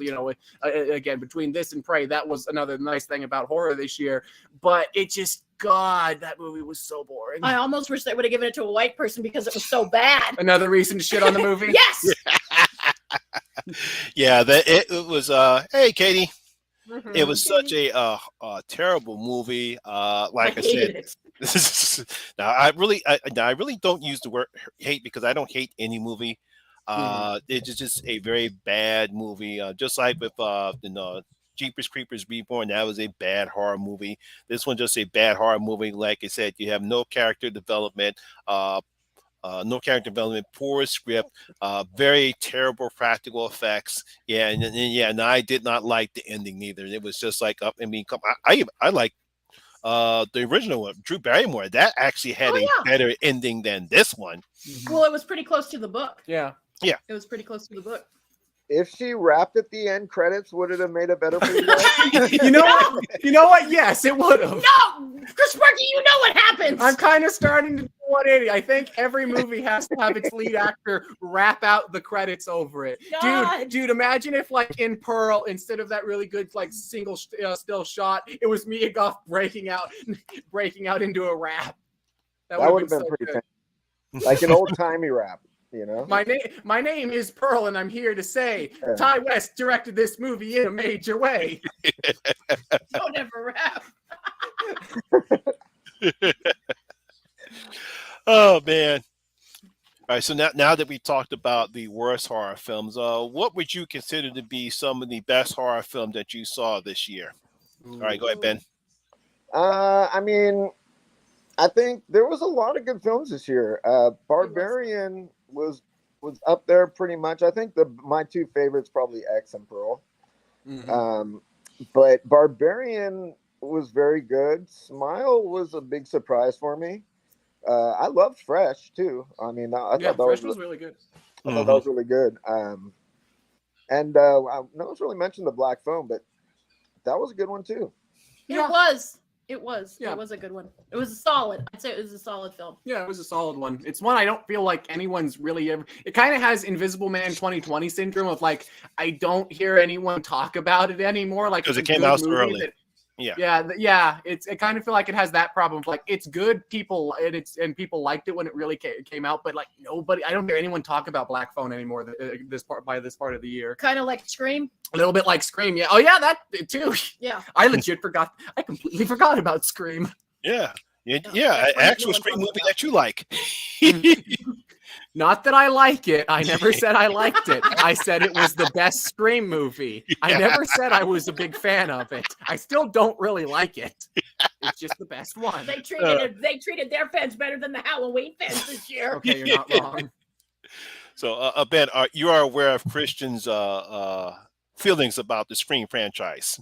Well, Christian has a lot of contrary views to a lot of people. I'm not surprised that he's not a big fan of it. I mean, he's not a fan of Halloween franchise. So, nope. No, he's not. A little contrarian boy. Although he loves Season of the Witch. Season of the Witch is high art.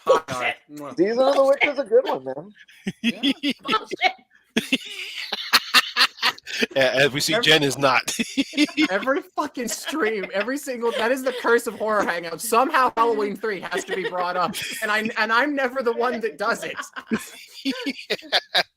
It's a good one, man. It is a good one. I don't think we've ever done a Horror Hangout stream that I've been on that hasn't had to come up though. Kind of weird. No, I just like to do it because I like to see you praise and then like to see Jen says bullshit. Bullshit. I would say it's better than Halloween Ends. Yes, by a lot. I'll get back to you on that, Ben. I got to do some soul searching. Oh man, you really didn't like Halloween Ends. Halloween Ends, it was pretty good. It had too much Michael Myers for me. Yes, you're right. It does. It has way too much Michael Myers. Not enough Stonehenge. Yeah. I didn't see a single bug in that film. So no bugs. No, there's no Tom Atkins. No Tom Atkins. No robots. Yeah. No snakes. Yeah. No misfires. That's how you could have fixed Halloween Ends. Is if at the end you had Corey take his head off and reveal that he's one of Connell Cochran's androids. That would have made his character arc complete and perfect. How did he go from getting bullied by fucking band nerds to like kicking Michael Myers' ass? I don't know. I still don't know why. I get that was a weird choice David made there. I still don't understand why the fuck were they banned? Why was it the marching band? Like, granted, don't fuck with the marching band. Those motherfuckers train harder than most football teams for their routines and stuff. But like, I've never once seen a marching band beat up somebody. Hey, Lisa. Oh, Lisa. Happy birthday. Happy birthday, Lisa. Happy birthday, Lisa. Thanks for stopping by. Good having you. Happy birthday. Oh boy, that was a good one. For me, it's so many horror films that I really did enjoy a lot this year. Obviously, X and Pearl. Prey was fantastic. Perhaps one of the best Predators. Definitely made up for the Predator. Yeah, definitely made up for the Predator. The Black Phone, Fresh. Black Phone, Fresh. Yeah, so there's a lot. I still haven't. I'm really going to have difficulty trying to pick my number one horror film when I do my list in a couple weeks. But yeah, I thought this year was a very, very good year for horror films this year. Like I said, started off pretty well with Scream. And then we came to Black Phone and then Prey. And then all of a sudden we got hit with a whole bunch of great horror films. So I really thought this year had a really great, decent horror films. But there is one other film that we have not talked about yet. And that's a certain Rob Zombie film. Yeah. So, Ben, did you see The Munsters? No, I probably will never see The Munsters, to be honest with you. I mean, man. if someone were to like say kidnap me or like Rufinol me and just like put those Clockwork Orange eyeball fucking things in my eyes and like strap me to a chair, I might watch it. But I also it says a lot might when you have to. Oh man, it says a lot when you have to get Ludovico'd in order to watch a movie. God damn. I don't know. It could be kind of hot in the right circumstances. It's the Munsters. Oh, that's true.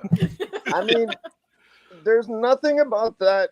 I didn't watch the original series. There's nothing about it that made me. I mean, I like Rob Zombie movies, some of them quite a bit. Some of them. Yeah, some of them quite a bit. But there's nothing about like him doing a weird comedy sort of like homage to like that show that makes me want to see it. Personally. That's fair. Yeah. I get that. Yeah. So yeah, because I thought you guys said you enjoyed it somewhat.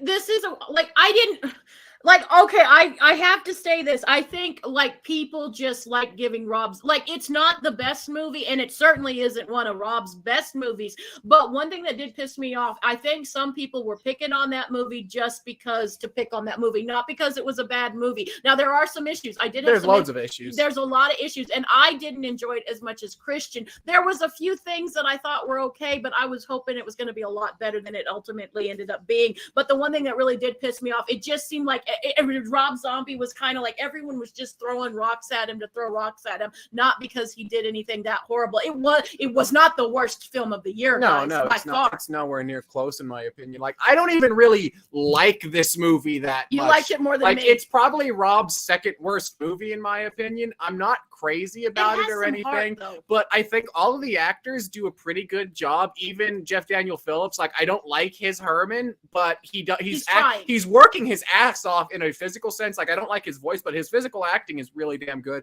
I think the movie is very visually striking. It has a very distinct feel all of its own. There's a lot of work that went into the sets, into the set design for this film. The problem comes with this movie ultimately comes down to the writing. This movie feels like a made-for-TV movie, a pilot movie, and then 2 episodes of a hypothetical monster series that never ends up existing.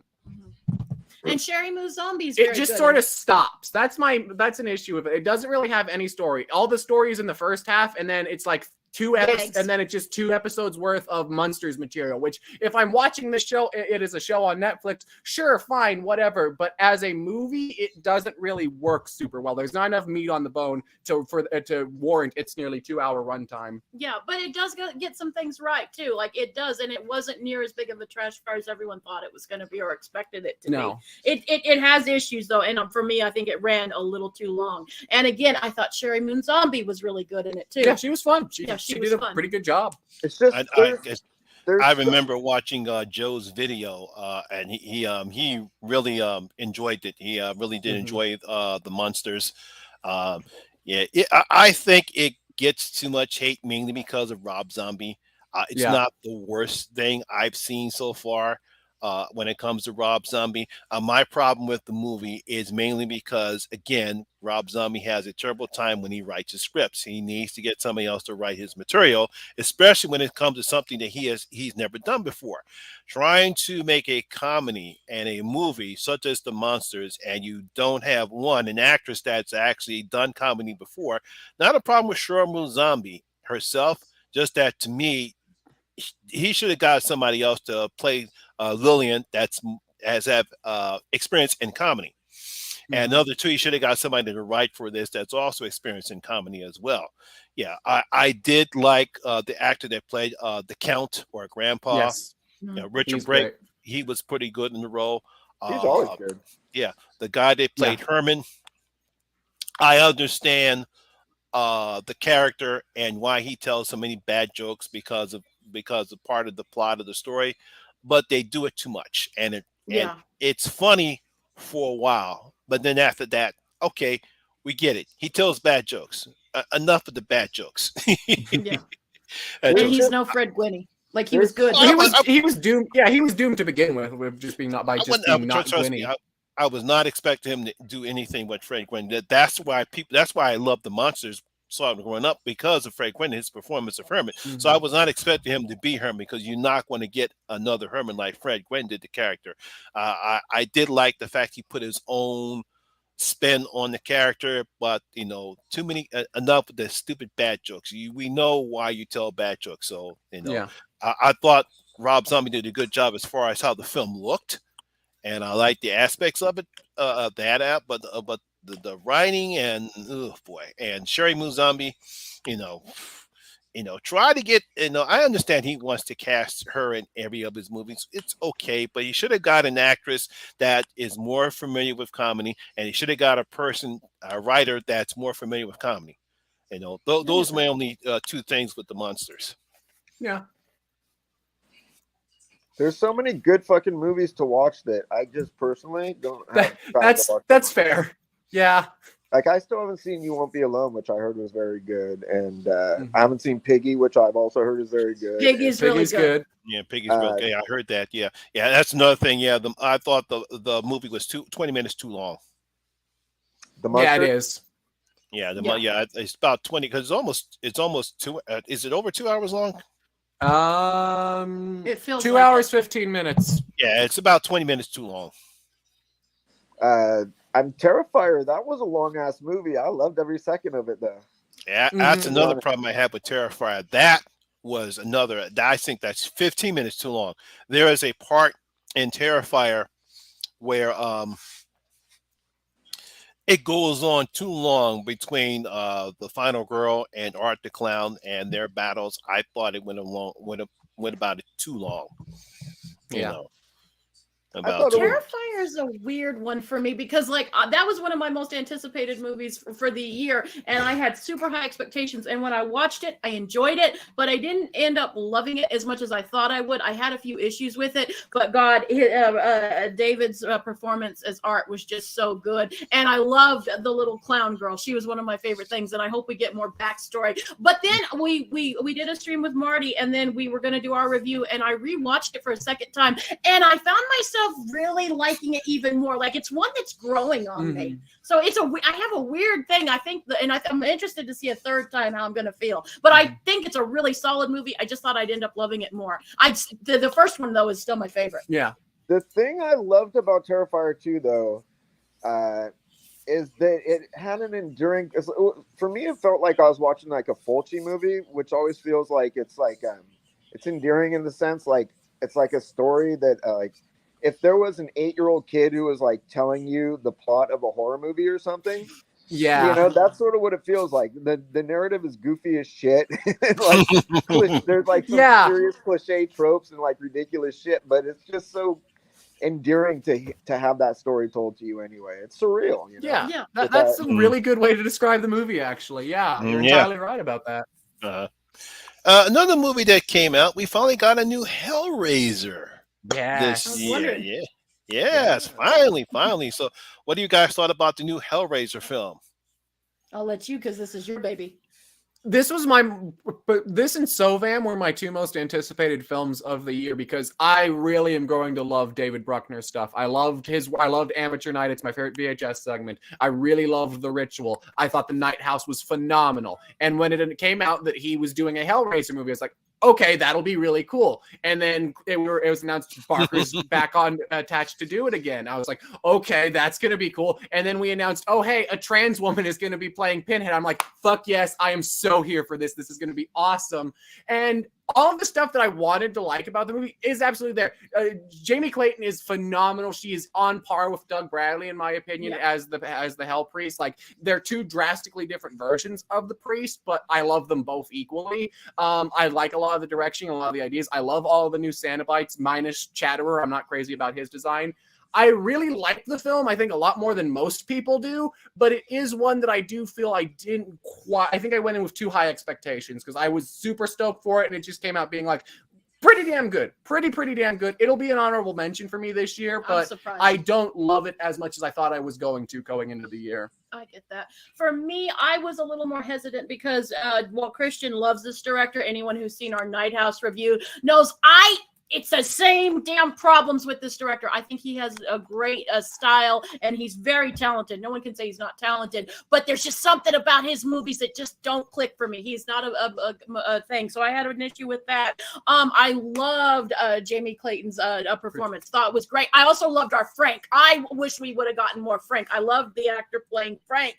My issue was our stand-in Kirsty. I know she wasn't Kirsty, but the main character. Yeah, our main character. Main character. God, I did not like this character, and I just had an issue. And she took the movie down for me. It wasn't bad, but it wasn't one of my favorites either. But there was a lot of aspects I liked about it. Yeah. When you see Hellraiser, Ben?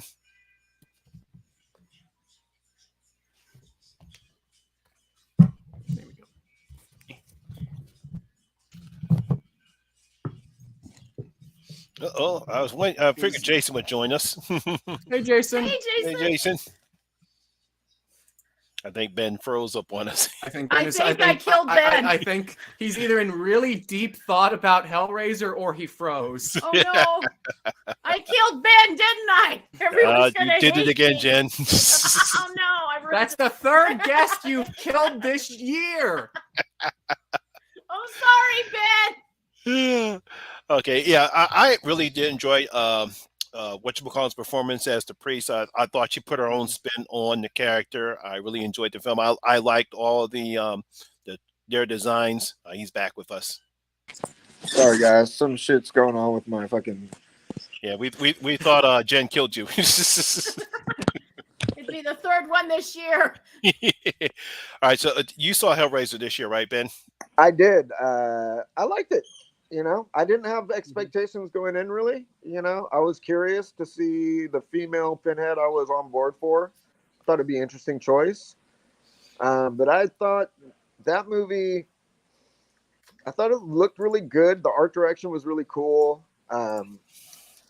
Yeah, I enjoyed it quite a bit. I know a lot of people seem to hate it, and a lot of people loved it. And I sort of fell on the I liked it a lot. Well, I didn't quite love it all the way, but I thought it was cool. Can you guys hear me? Yeah, we hear you. Yes, we can hear you good. We totally have. Hey, what's up, Devin Graham?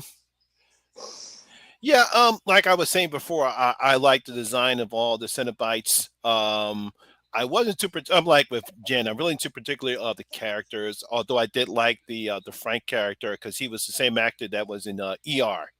So I thought he was a good I liked job. him. He was my favorite. Yeah, he was the best character of it. But most of the other characters, I thought they either father for the Cenobites, and I really was not impressed with the main character of the film.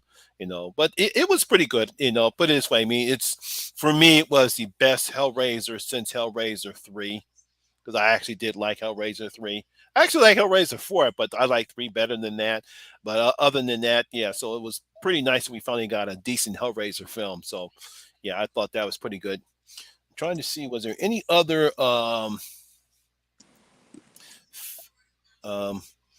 yeah, there's one film. I don't know if you guys, did any of you guys see Idris Elba's Beast? We need Did to. anyone? We were going to, and then it got crazy, but we've heard things. Yeah, we were going to, and then we decided to go see Bodies instead, which was the right choice. Yeah, that's actually was a surprise of this year. Yeah, did you see Beast, Ben? Have not.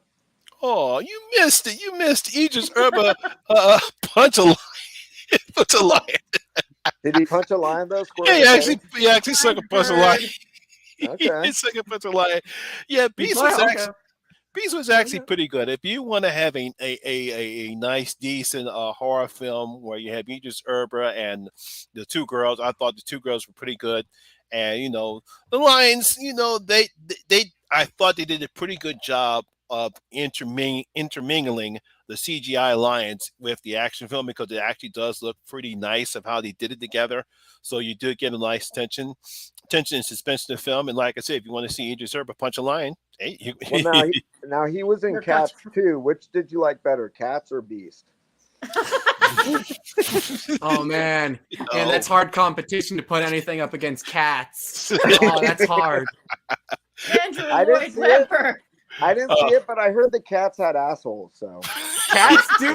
I can confirm Cats does in fact have assholes in it. Oh, it does? Yeah, it does. Yeah, I knew about that. Oh, cats. Another movie. That is a gloriously terrible movie. Another movie I wanted to bring up, and I wondered if anyone else saw this, was Argento's film. Argento put out a film, and it was really good. Like I was kind of trepidatious going in because some of his later output hasn't been as top notch as his past. But oh my god, that was such a pleasant surprise. Yeah. It wasn't top form Argento, but it was a really damn good one. Yeah. Someone said we need a new Gamera film. We do need a new Gamera film. Hey, look, I love Gamera. I like Gamera better than Godzilla. I believe we're supposed to be getting one. I remember hearing that a little while back. Mm-hmm. The last 4 Gamera films were amazing, including Gamera the Brave. I like Gamera the Brave. It's a little weird, but I like it. But I love it. It is weird, and I love it.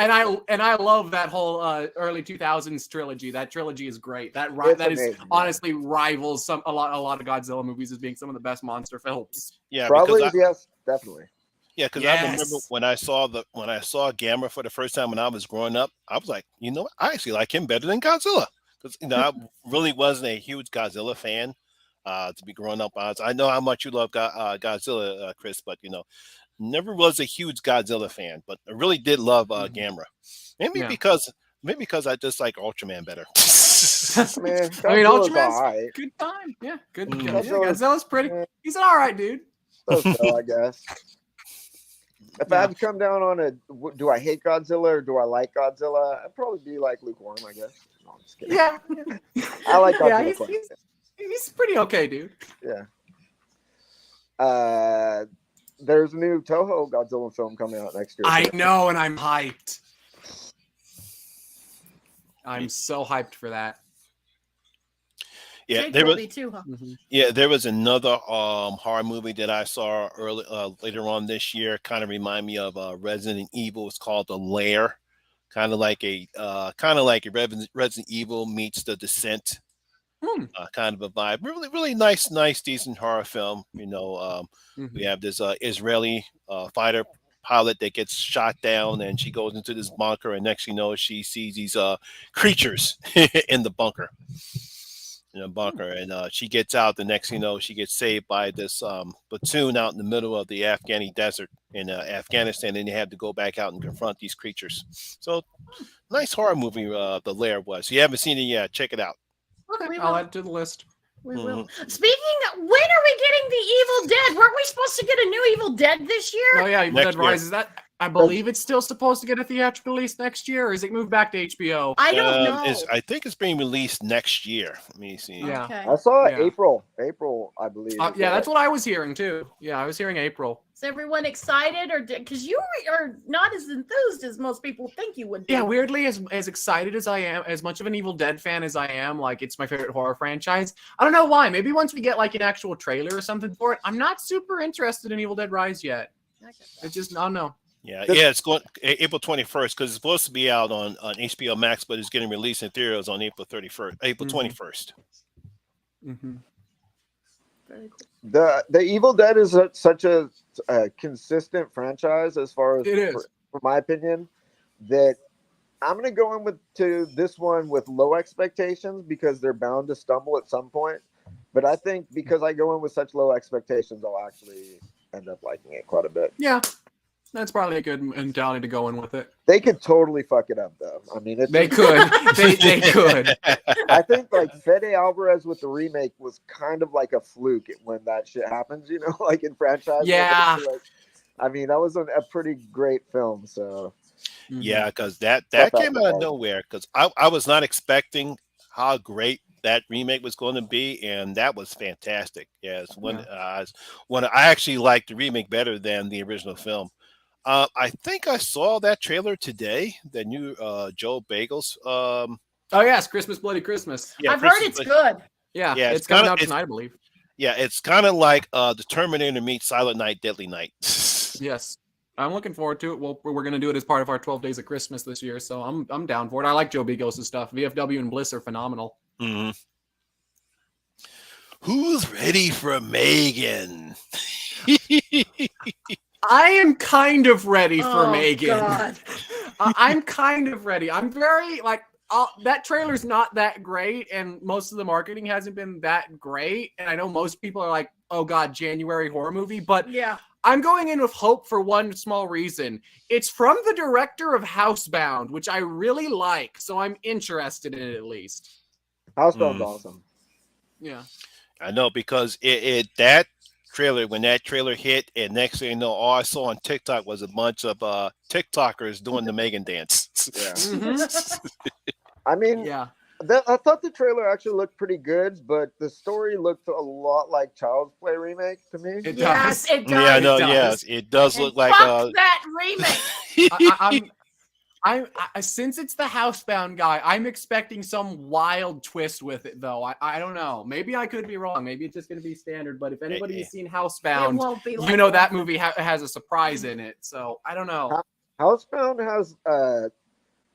was really had subtle Kiwi humor, but it was like really funny while also being kind of creepy in a lot of ways. Yeah. It was just it was a good tightrope act. I love that movie. It's very well done. Yeah. Housebound's real good. Megan, I think he had more to work with Housebound. You know, Megan seems Probably. like just the story is like almost like beat for beat. I mean, maybe it's totally different. Who knows? But Yeah. Yeah, it maybe is, because according to what I've understand, they actually have a little, that's an actual girl playing Megan, and then they have another little girl voicing her.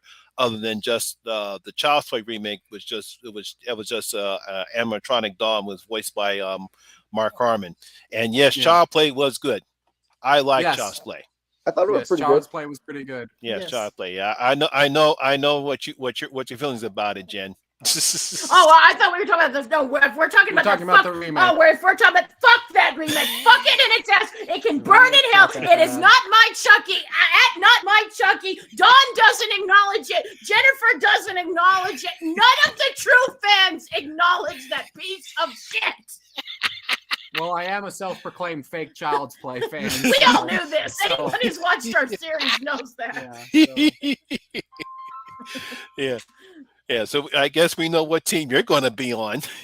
Oh yeah. Although, I would love, like, so you know how Jennifer Tilly, if we kind of like mix it in, like I love Chucky and Megan to maybe not to get together permanently. Well, they keep making, like, everyone keeps asking Don, like, are we going to get a Megan Chucky crossover? And he has said, I'm not going to say anything about it. No, you trust me, Devin, you have not seen my rant on Black Christmas 2019. Oh, Black Christmas 2019. That is a movie. Oh, yes. If you want to see somebody rant on that one, because I know people, because thank you. my Dan from Horror Addicts, he just loves it when I rant. I don't know why, but he just loves it when I rant. Yeah, but I definitely gave one of my best rants on Black Christmas 2019.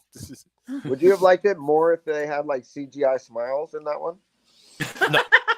Okay. No, it's more about the messaging in that film. And that's my huge problem with Black Christmas 2019. I mean, put it this way: if you want to do CGI smiles, that's fine. That's your business. But we don't need beat down messages in horror movies. Mm-hmm. I mean, I don't mind a little. I mean, I have not seen Black Christmas 2019. I've only heard that it really sucked a lot of assholes. Mm-hmm. But I don't mind. I don't mind a little. I don't mind a Wow, little. Jason, the one you just Even did a Jason video can't on even do a too? positive spin on it. Damn. it's bad when Jason can't say anything nice. That's a weird movie because I hated it like everyone else back when it came out, but I have since hearing interviews because the creators were guests on a podcast that I really liked, and they talked about their process and where they were as people when they were making it, and I understand more where they're coming from. I still don't really like the movie that much, but I do sort of respect them and what they were trying to do a little bit.